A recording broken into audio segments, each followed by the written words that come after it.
আসসালামু আলাইকুম। আমার চ্যানেলে আপনাদের সকলকে স্বাগত। এই প্রথম কথিত সমন্বয়ক এবং এনসিপি সেনাবাহিনীর কাছে ক্ষমা চাইবে। কেন ক্ষমা চেয়েছে? তারা গত কিছুদিন আগে সাবেক জাতীয় পার্টির চেয়ারম্যান হোসেন মোহাম্মদ এরশাদের বাড়িতে ভাঙচুর করেছে, আগুন সন্ত্রাস করেছে এবং মব সৃষ্টি করেছিল। সেই কারণে আর্মি যখন প্রেসার দিয়েছে, এর কিছুদিন পরে গতকালকে সেনাবাহিনীর কাছে তারা ক্ষমা চেয়েছে। এখন আমার কথা হচ্ছে, তারা বাংলাদেশের অনেক জায়গায় এর আগেও মব সৃষ্টি করেছিল এবং কিছুদিন আগেও রংপুরে মব সৃষ্টি করেছিল। এখন এদেরকে যদি এভাবে ক্ষমা চাইলে ক্ষমা করে দেয়া হয়, তাহলে তো সামনে তারা এভাবে আরো মব সৃষ্টি করে ক্ষমা চাইবে, জানা যে ক্ষমা চাইলে আমাদের আর সাজা হবে না। কেন তাদেরকে কি সাজার আওতায় আনা যায় না? কোন অদৃশ্য শক্তির কারণে তারা বারবার বেঁচে যায়? আবার মিডিয়ার মধ্যে এসে জনগণকে আইওয়াশ করার জন্য ক্ষমা চাই, প্রশাসনও চুপ হয়ে যায়। কোন অদৃশ্য বলে তাদেরকে এভাবে প্রোটোকল দেওয়া হয়? দেশের মধ্যে এত অরাজকতা করার পরেও সারা বাংলাদেশে 9 মাসে তারা কি কম অরাজকতা করেছে? এখনো বিভিন্ন জায়গায় চিহ্নিত করে করে অরাজকতা চালিয়ে যাচ্ছে। কেন প্রশাসনের কাছে কি ফুটেজ নাই?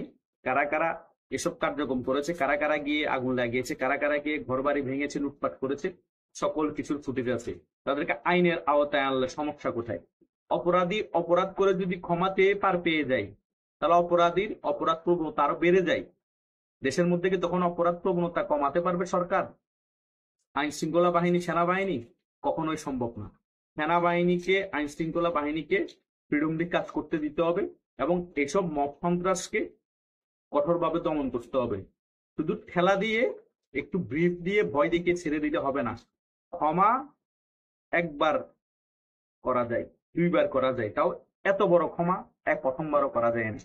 দেশে আইন শৃঙ্খলা আছে, কোর্ট আছে, আদালত আছে, তাদেরকে বিচারের আওতায় আনতে হবে, তাহলেই কিন্তু দেশে মব সন্ত্রাস কন্ট্রোল হবে। তা না হলে এইরকম কথিত নাটকের মাধ্যমে মব সন্ত্রাস কন্ট্রোল করা বাংলাদেশে অসম্ভব। কারণ বাংলাদেশে 18 থেকে 20 কোটি মানুষ, প্রত্যেকটি দেশ, এত মতাদর্শ, এত মানুষ, কোথায় কে কোন জায়গা দিয়ে মব তৈরি করে ফেলে, আপনি কন্ট্রোল করবেন কিভাবে? সকালে মব করে করে শুধু মাপ চাইবে, আপনার একটু প্রেসার দিবেন। তাই এসব লোক দেখানো, মাপ চাওয়া, এসব লোক দেখানো, প্রেসার দেওয়ার মধ্যে আমরা জনগণ সমর্থন করি না। আমরা জনগণরা চাই এই সকল মব সন্ত্রাসকে কঠিনভাবে দমন করবে এবং ধরে নিয়ে গিয়ে পাতালাল করে ফেলবে। ভবিষ্যতে এদের পাতালাল দেখে ভয়ে অন্য কেউ মব সন্ত্রাস করবে না। কন্টিনিউ রাখতে হবে। ওদেরকে ব্রিফ দিয়ে একবার 2বার অনেকবার বোঝানো হয়েছে, গত কিছুদিন আগেও বুঝিয়েছেন। সামনে যাতে এরকম ব্রিফ দিয়ে আর বোঝানোর প্রয়োজন না হয়। ইনস্ট্যান্ট কাজ হয়ে যেতে হবে, ইনস্ট্যান্ট সাজা হয়ে যেতে হবে, কারণ আপনাদের হাতে ম্যাজিস্ট্রেসি ক্ষমতা আছে। আপনাদেরকে আমরা ভালোবাসি, সম্মান জানাই। আপনারা জনগণের নিরাপত্তা দিবেন। সামনে আরো কঠোর হতে হবে এদের বিরুদ্ধে। মব সন্ত্রাস বাংলাদেশে চিরতরে নির্মূল করতে হবে। এইরকম ভাবে প্রত্যেকটা বাড়িতে বাড়িতে 5 আগস্টের মব সন্ত্রাস হয়েছিল, আমরা বুঝতে পেরেছি।